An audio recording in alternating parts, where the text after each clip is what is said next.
Hi guys, in the following video I will analyze my coaching behavior when coaching the clean exercise, specifically in the event of the second phase progression of the lift.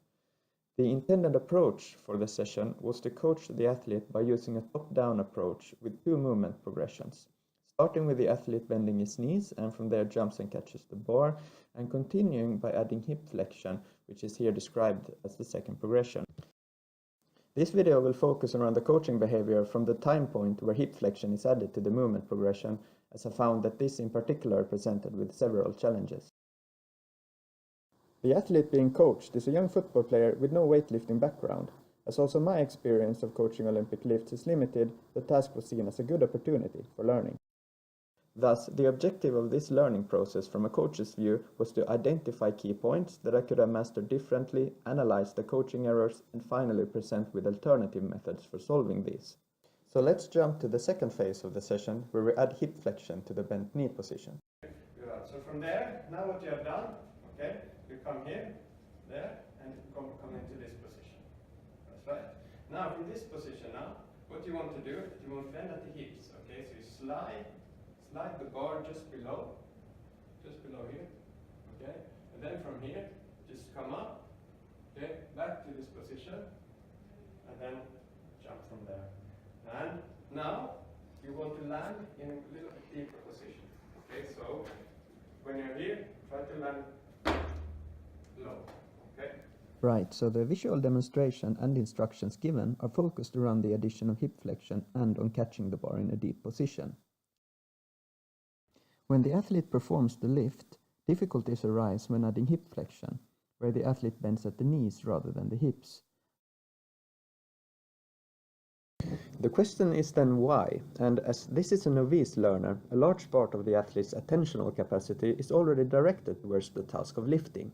As I provide him with the additional cue of catch the bar deep, the amount of information to process appears too high, and hence the movement is constrained. I therefore interfered already after the first rep in order to provide some guidance. Again, there, and then slow it down. Get into that position. Perfect. From here, okay, nothing is happening here now, the lower body. The only thing that's happened, there is just leaning forward. Just leaning forward, try to keep the air. Lean forward even more. Even more. Even more. Yeah. And relax your arms. So that you can relax your arms so they can go below your knee. There you go. Okay? And then from there, just come up, back to the first position. There you go. And then just jump and catch.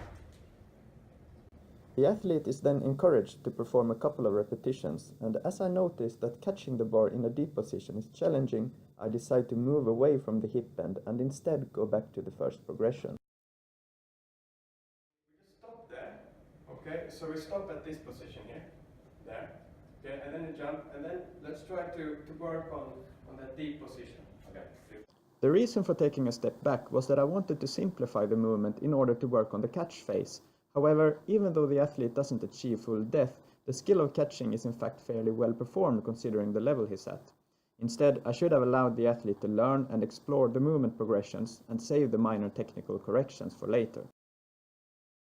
So, allowing the athlete to keep working on hip flexion mechanics and then let him catch the bar in the position he feels most comfortable in would have been more relevant, as giving the learner a choice has shown to enhance motivation and learning.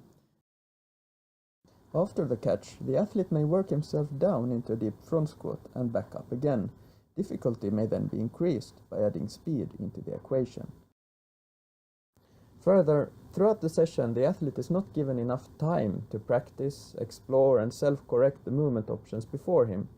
More time can then be combined with short, externally focused cues, such as jump under the bar, slide the bar close, or show the floor your chest, to improve lifting mechanics and reduce cognitive demand, as instructions or feedback aimed towards the effect of the movement rather than focusing on body parts may produce better outcomes in terms of performance and learning.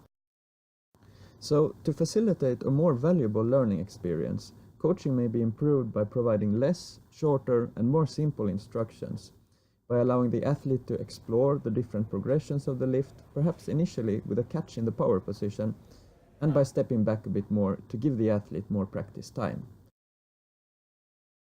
Thanks a lot for watching.